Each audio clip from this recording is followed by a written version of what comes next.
All right, let's take a look at Freckle. Freckle is on some goal sheets, but it is not on everyone's goal sheets.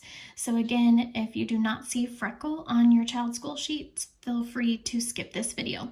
If you do, however, Freckle is an app. It looks like this with the little pig on the front. When you click on that, it brings you to this screen. They will obviously select I am a student. It will load for them. They will need to enter our class code, which is GZESYF.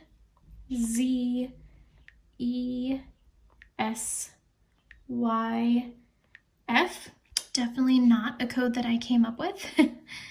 And then it will bring them to this screen where they will have to choose their name from the list. So I'm going down to Find Maddox. I will click on it. Yes, I'm ready to start. And now I get to choose what I'm working on. Some kids will have this for ELA. Some kids will have this for math on their goal sheet. Some kids will have both. So obviously if they're working on ELA, they'll click this one. If they're working on math, they will click this one.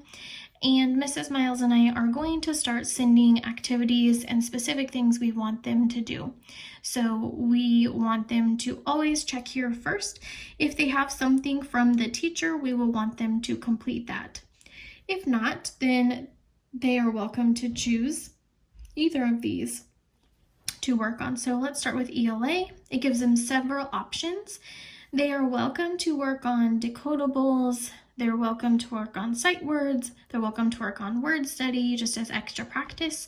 For filling in a star on their goal sheet, we want them to choose this so that they are actually reading a text. They can choose the category they're interested in. They can choose the story. They'll read it. They'll go through and read the whole thing. And when they're finished, they will answer all of these questions.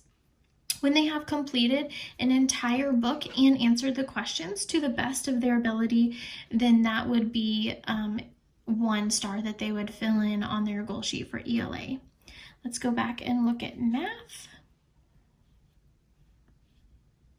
If I click on this, it has number basics, number facts, adaptive math, and fast practice.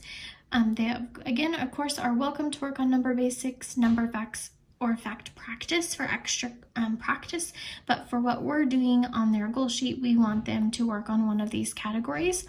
We're totally okay with whichever one they choose.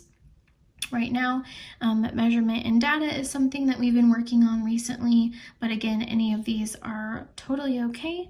They would choose get started again, and they would work through this session. When they have completed this session of adaptive practice, then they would be able to fill in 1 star on their goal sheet under the math section.